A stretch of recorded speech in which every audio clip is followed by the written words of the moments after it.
श्री शिवाय नमस्तु। और एक विश्वास के साथ आप लोगों से कहना चाहूंगा, जितने लोग आस्था पर कथा सुन रहे हो, जितने फेसबुक यूट्यूब पर सुन रहे हो, और जितने लोग मालेगांव की ये पवित्र भूमि पर बैठकर कथा सुन रहे हो, एक दिल से कहूं आप लोगों से, आप स्वीकार करिएगा, दुख की घड़ी में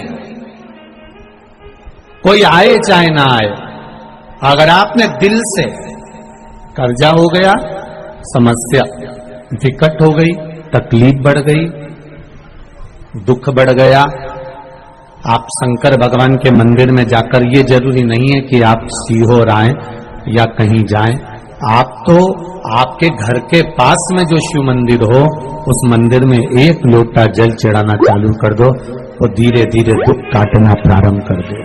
काटेगा दुख। बस जल चढ़ाने का एक नियम है शिव जी का।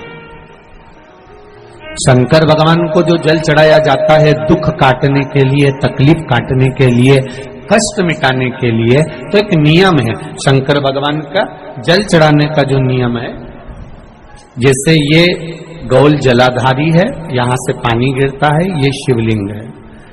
ये दो जो भगवान का पानी जहां बहकर जाता है ये गोल में से, तो यहां जो स्थान है, ये सीधे भाग पर गणेश जी विराजमान है, लेफ्ट भाग में कार्तिकेय जी है, बीच में एक मोटी सी लाइन होती है जहां अशोक सुंदरी है।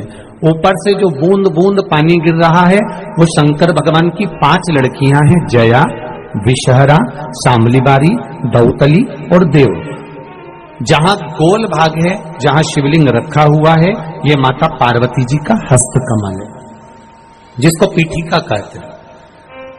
महाराज, जल चढ़ाने का नियम है, जब हमारे ऊपर दुख होता है, तकलीफ होती है, कष्ट होता है, बड़ी दिक्कत परेशानी होती है, तो हम जल चढ़ाते हैं। तो जल को चढ़ाने का नियम है, पहले गणेश जी का स्थान, कार्तिकेय का स्थान, अशोक सुंदरी की जगह, फिर माता पार्वती की पीठिका, उसके बाद जलाधारी को स्मरण कर कर जल धीरे धीरे शंकर भगवान पर छोड़ा जाता है।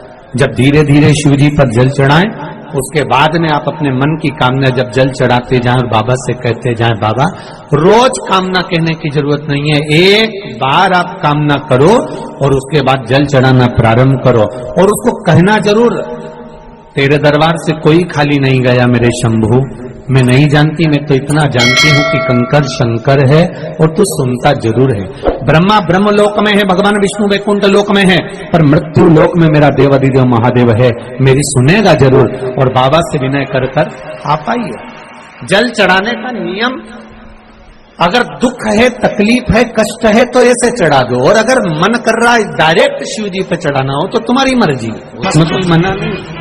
शिव तत्व किसको कहते हैं? शंकर का गुणगान, शिव का स्मरण, भगवान शंकर का मंत्र जाप किसको कहते हैं? ये वही समझ सकता है जिसके भीतर शिव समाया होगा। और एक विश्वास के साथ आप लोगों से कहना चाहूंगा, जितने लोग आस्था पर कथा सुन रहे हो, जितने फेसबुक यूट्यूब पर सुन रहे हो, और जितने लोग मालेगांव की ये पवित्र भूमि पर बैठकर कथा सुन रहे हो, आप दिल से उसकी कथा सुनना। इस वाणी का, इस व्यासपीठ का एक शब्द हो सकता है, हॉस्पिटल में पड़ा हुआ कोई व्यक्ति, कर्जे में डूबा हुआ कोई व्यक्ति, गलत व्यसन में पड़ा हुआ कोई व्यक्ति को आपके द्वारा निकली हुई वाणी से भी बाहर निकाल सकता है। जैसे उस माँ को कहा किसी ने, सियोर वाला महाराज कहता है एक बार चले तो जा शंकर जी के मंदिर में, उसने पत्र भी लिखा।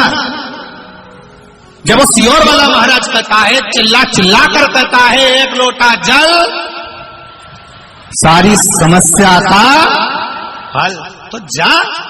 7 साल में उस बच्चे की वाणी वापिस आ सकती है जो वाणी नहीं थी। जब वो वाणी मेरा महादेव दे सकता है, वो देखो उस माँ के चेहरे की खुशी, उस माँ के चेहरे की रौनकता, जिसका बेटा 7 साल बाद बोला हो, उसका आनंद देखिए कि कितना होगा, कितना आनंद होगा। एक बात और अच्छे से समझ लीजिए, जो बच्चे चिड़चिड़े होते हैं, चाहे घर में बेटे हों, बहुएं हों, सास हो, ससुर हो, परिवार में छोटे छोटे बच्चे हों, चिड़चिड़ प्रवृत्ति करते हों या चिड़चिड़ा स्वभाव हो, जरा जरा सी बात में क्रोध आ जाता हो, बोलने का भान नहीं रह पाता हो, शब्दों के बाण चलते हो, तो महाराज प्रदोष के दिन, प्रदोष काल में बेलपत्री के पेड़ के नीचे एक जो पत्ता आपके पास में हो, पान का मिल जाए तो पान का, पीपल का मिल जाए तो पीपल का, बेलपत्र का मिल जाए तो बेलपत्र का, उस पत्ते पर मात्र थोड़ा सा शहद और 7 दाने चावल के रखकर घी का दिया लगा दो महाराज, और थोड़ा सा जल हाथ की अंजलि में लेकर भगवान देवाधिदेव महादेव का स्मरण कर कि इस बेलपत्री के वृक्ष के नीचे माता लक्ष्मी, पार्वती, सरस्वती विराजमान है।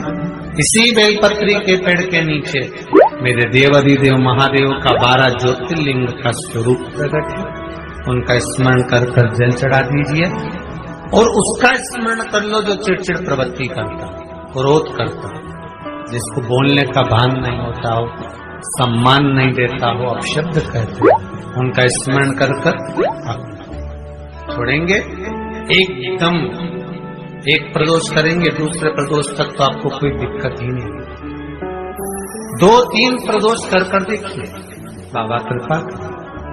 3 जगह पर अगर कोई बीमारी ऐसी हो गई कि वो समाप्त नहीं हो रही, बड़ी बड़ी तकलीफ, मतलब एक बार दवाई अगर चालू हो गई तो दवाई बंद ही नहीं हो रही है, तो उसके लिए आपको 3 जगह पर जल चढ़ाना प्रारंभ कर दो। मात्र 1 हफ्ते से ज्यादा चढ़ाना भी नहीं पड़ेगा।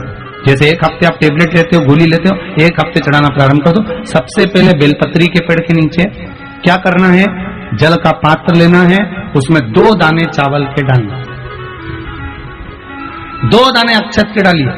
पहले बेलपत्री के पेड़ के नीचे जाओ, वहां जल चढ़ाओ, फिर जाइए पीपल के वृक्ष के नीचे, वहां जल चढ़ाइए, आखिरी में